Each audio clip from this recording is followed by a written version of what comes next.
Assalamualaikum warahmatullahi wabarakatuh. Seperti biasa, saya sebagai host akan menemani teman-teman tentunya di channel Alfiaro TV di segmen Tanya Santri.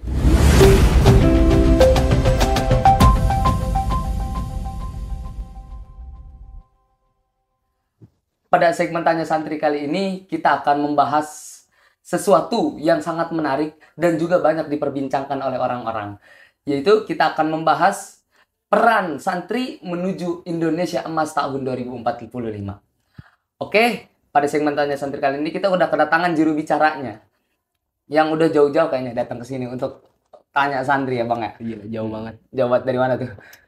Dari Arab kita ini. Waduh, jauh sekali dari Arab teman-teman. Nah, ya Bang, mangga diperkenalkan dirinya biar teman-teman pemirsa Alfiaro TV juga tahu. Assalamualaikum warahmatullahi wabarakatuh. Waalaikumsalam. Sebelumnya saya memperkenalkan diri. Nama saya Muhammad Fahrul Raji. Asal saya dari Jakarta. Saya mondok di Alfiaro ini sudah berjalan 6 tahun. Sudah berjalan 6 tahun. Cukup lama ya? Alhamdulillah. Alhamdulillah cukup lama. Nah, Bang, tadi kan saya udah ngomong di awal saya pengen membahas Indonesia Emas yang akan diadakan pada tahun 2045 mendatang. Nah, sebelum kita membahas ke pembahasan awal nih, saya mau nanya dulu nih, biar teman-teman pemirsa juga pada tahu apa itu Indonesia Emas tahun 2045. Oke. Indonesia Emas ini adalah sebuah gagasan. Sebuah gagasan yang dicetuskan oleh pemerintah kita, oleh bangsa Indonesia ini. Untuk di mana Indonesia akan bisa bersaing nantinya oleh negara-negara adidaya. Seperti negara Amerika, Prancis, negara-negara Eropa, dan negara lainnya. Maka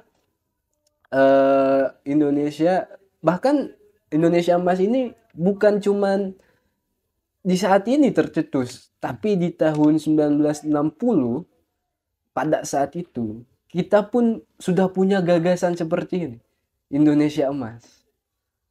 Kenapa harus mewujudkan Indonesia Emas itu kenapa harus pada tahun 2045? Oke, karena di tahun 2045 Indonesia bakal genap 100 tahun. 1 abad umur negara kita. Maka di tahun itu adalah momentum yang pas untuk mewujudkan Indonesia Emas. Oh, iya benar. Dan pada saat itu kita bakal mengalami bonus demografi. Apa bonus demografi? Iya, apa tuh? Bonus demografi itu di mana para generasi muda, atau biasa kita sebut dengan generasi Z. Iya. Generasi milenial. Popularitasnya lebih banyak. Generasi yang umurnya 15 sampai angka 60 itu jumlahnya akan lebih banyak dibanding umur yang 60 ke atas. Karena di umur 15 sampai umur 60 adalah umur di mana umur-umur yang produktif.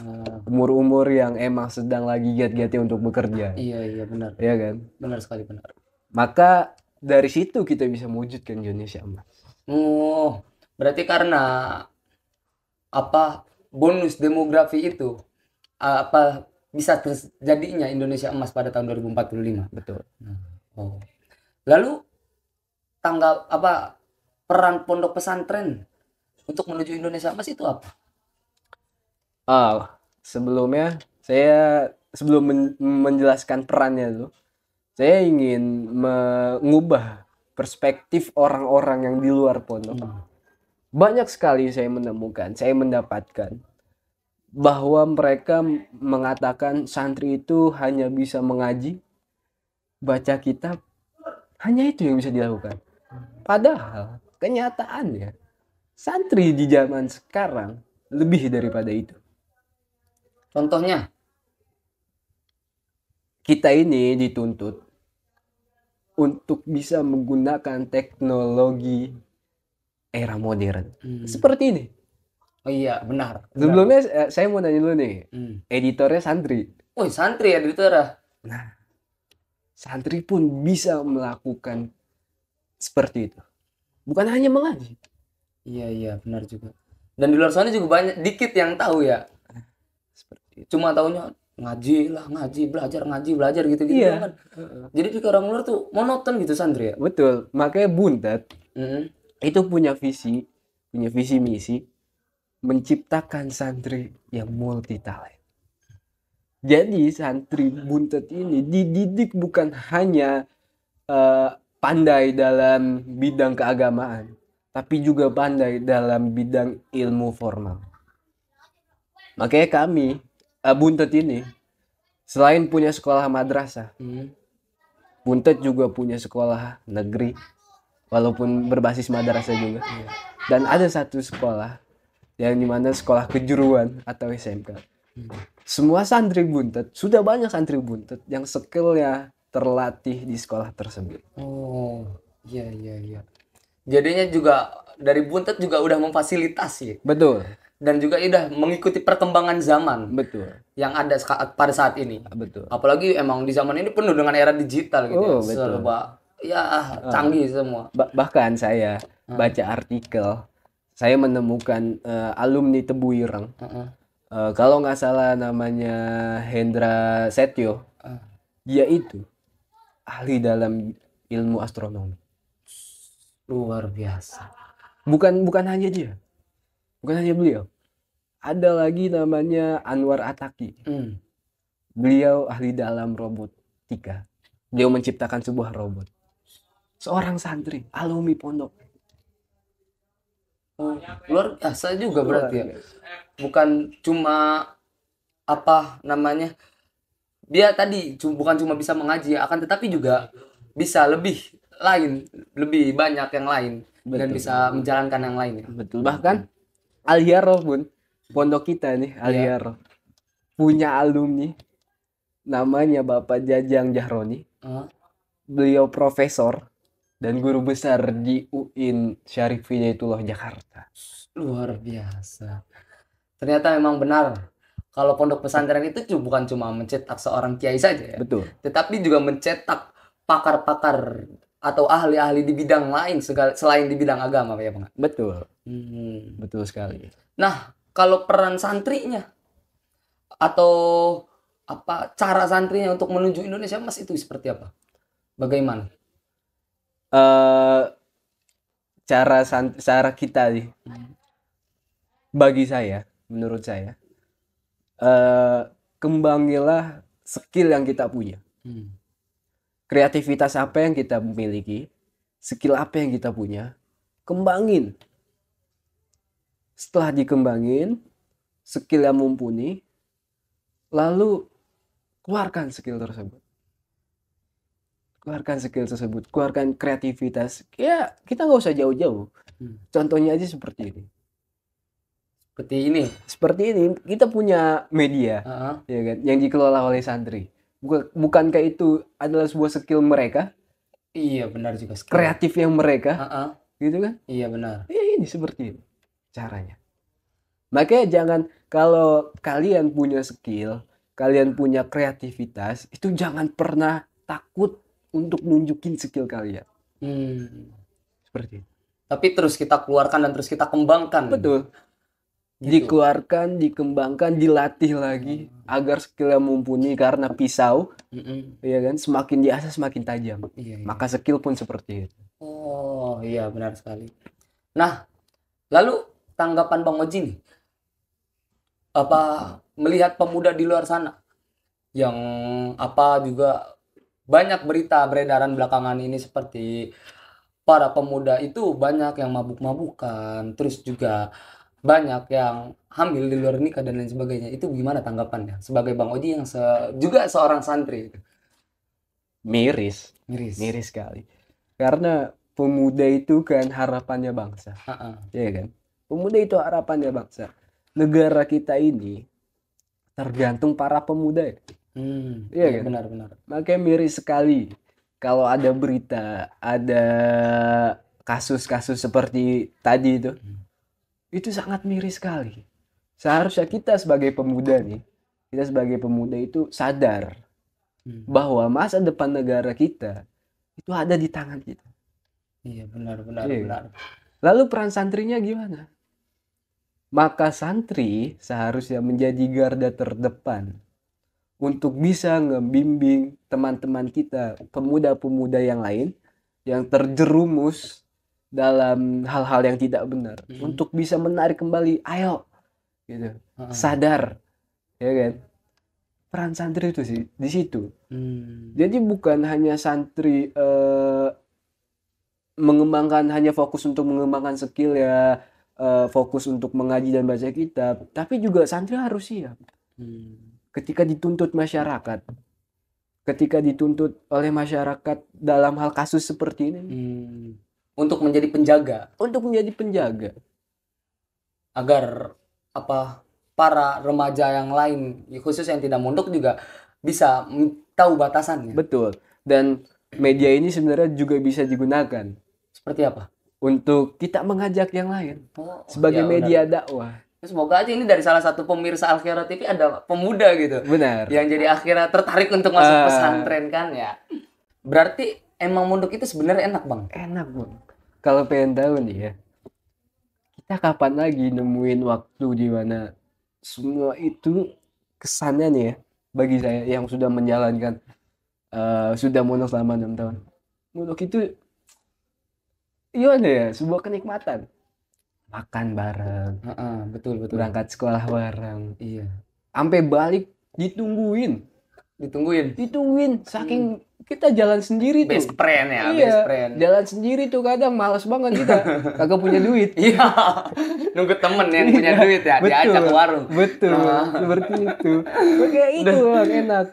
Tapi sampai mandi bareng nih. Wah, kalau itu sih bisa dibicarakan nanti. Bisa dibicarakan nanti. Iya, itu enak mondok gitu. Dan waktu itu nggak bisa terulang lagi. Benar. Nggak bisa terulang. Kita cuma saat kita mondok ini. Dan saat-saat yang kita alami saat ini tidak akan bisa terulang kembali berarti. Pak, saya mau cerita dulu nih. Apa tuh? Alasan saya kenapa saya mau masuk pondokan. Saya ingin nyantri. Kenapa tuh? Saya nggak tahu sebenarnya santri itu di pondok itu kayak gimana. Kehidupannya seperti apa, belajarnya apa, apa aja yang harus dipersiapkan, saya nggak tahu. Karena pada saat itu saya masih ingat kelas 4 SD. Saya lagi ngumpul nih, saya, sepupu saya, sama om saya ngumpul. Dan kebetulan om saya alumni sini. Oh, jadi masuk sini tahu dari om. Iya. Itu pun cerita yang bukan kayak mondok tuh gini loh, nanti bakal jadi ini, kamu bisa baca kitab, enggak. Tapi diceritainnya kayak om dulu mondok tuh makan bareng, tidur bareng, kalau pengen lega di atas lemari.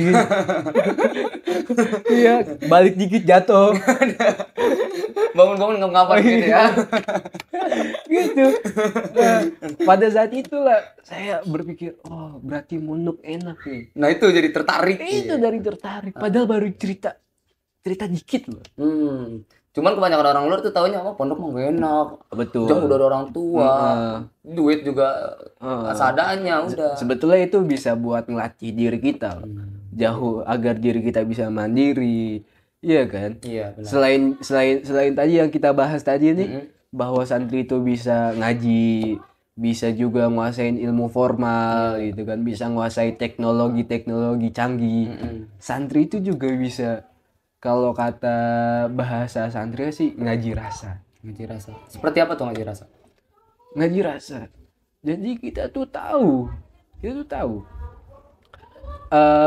bagaimana cara menyenangkan seseorang, bagaimana ketika orang itu sedang sedih, cara menenangkannya.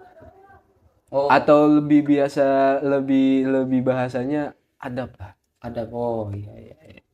Iya, santri itu hebat. Berarti emang santri itu memiliki potensi besar untuk mencapai Indonesia emas tahun 2045. Betul. Bukan di sisi lain cuma tahunya ngaji aja, tapi emang Iya. benar-benar bisa menguasai ilmu formal. Betul. Dan juga emang pada saat ini tuh wakil presiden kita tanpa kita sadari beliau seorang santri. Nah itu pemirsa hebatnya seorang santri. Bukan cuma yang kita ketahui itu cuma mengaji dan lain sebagainya, tapi buktinya saya sebagai host gitu. Dan ini juga ada juru bicara. Bahkan pemimpin Indonesia pada saat ini, wakil presiden Indonesia pada saat ini, beliau juga dulu seorang santri, yaitu Kiai Haji Ma'ruf Amin. Beliau juga adalah seorang santri. Lalu pesan Bang Oji nih untuk remaja, untuk teman-teman di luar sana agar bisa menjadi pemuda yang baik dan juga bisa mewujudkan Indonesia Mas. Pesan saya sih, ayolah kita sadar agar lebih sadar ya kan, bahwa cita-cita masa depan negara kita itu sedang berada di dalam genggaman kita. Maka dari itu ayo sama-sama kita bangun ini, kita wujudkan Indonesia emas ini. Ayo sama-sama kita bareng, gitu kan? Iya. Yang tadinya malas, mulailah rajin, gitu. Yang tadinya sekolahnya jarang, bisalah untuk masuk, gitu. Walaupun di sekolah tidur. Iya. Ya kan? Jadi ayolah sama-sama kita wujudkan Indonesia emas ini agar negara kita ini bisa bersaing dengan negara-negara luar sana, dengan negara-negara besar. Nah, oke, itu dia pemirsa pembahasan pada segmen Tanya Santri kali ini. Karena sebentar lagi kita akan menuju Indonesia emas pada tahun 2045 yang rata-rata popularitasnya itu para pemuda yang masih produktifnya. Sebelum saya mengakhiri ini, saya ingin mengatakan satu dauhnya Imam Syafi'i. Beliau mengatakan, demi Allah, sesungguhnya hidup para pemuda itu harus dengan ilmu pengetahuan dan bertakwa kepada Allah. Jika kedua ini tidak padanya, maka hidup mereka tidak akan ada gunanya. Nah, maka dari itu mari kita tingkatkan lagi kualitas belajar kita. Mari kita tingkatkan lagi ibadah kita kepada Allah Subhanahu wa taala agar nantinya pada tahun 2045 kita bisa mewujudkan Indonesia emas. Nah, sampai sini saja segmen Tanya Santri pada kali ini. Jangan lupa like, comment, and subscribe serta ikuti semua media sosial Al-Khiyarah yang ada di bawah ini. Oke? Sampai sini saja, kurang lebihnya kami mohon maaf. Wassalamualaikum warahmatullahi wabarakatuh.